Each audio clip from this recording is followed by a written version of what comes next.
Best management practice is what a BMP is, and it really is put in place so that we are strategically managing the fertilizers and the chemicals that we have so that we're not overusing them, because that's really essential to what we do, is that we're using them in a smart way to effectively, get the job done. But we don't like to go into the field and spray unnecessarily if we don't have to. So one example that is happening today on our farm, and well, I'll actually be taking part in later, is I'll be going out to the field to sweep for bugs. And it's the time of the year when we just have different pests come through the farm. But we understand that, this is a decision where we don't just want to go and jump and put chemicals in the fields if we don't have to. So we will use a best management practice to determine if those bugs are above or below a threshold, and then we will use that information to make the best quality decision that we can. On my farm, the technology that has come into play the last few years has really helped us to utilize the inputs only where they're needed. So we think things like fertilizer or seed or chemicals, we only use it where it's needed.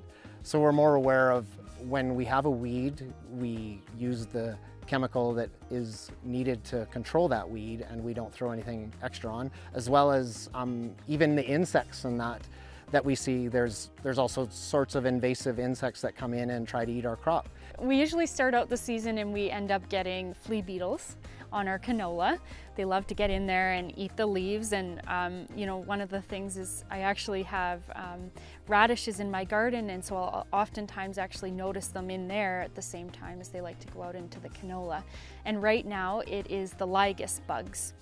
And a little bit further south from us, they're starting to deal with grasshoppers. We typically find our lygus bugs in the canola fields, and so those will be the fields that I'll be going out to sweep later on today, and I'll be talking with my agronomist, and we'll be determining in the next few days if there's management decisions that need to be made based on the number of bugs that we're seeing out there in our nets that we capture. We've learned over time that the thresholds that are needed, so the amount of insects that are needed for us to feel that we need to spray those, is a certain number, and so we only do it when needed. It's something that's very important to me, because I realize the amount of beneficials out there and the amount of insects that are helping us, that we have to be aware of that. Because ultimately there's a number of factors that come into play, and sometimes you just have to, you're going to see bugs in your field, and there's you can't have a perfect field all the time.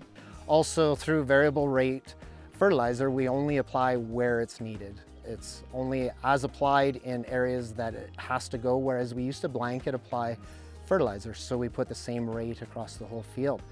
We now know that that isn't a good practice because of the fact that a lot of places can't utilize that fertilizer. So it's important to only apply where it's needed. So it's the right product in the right place at the right time, and so we try to do that as often as possible, and many farms are adapting to that.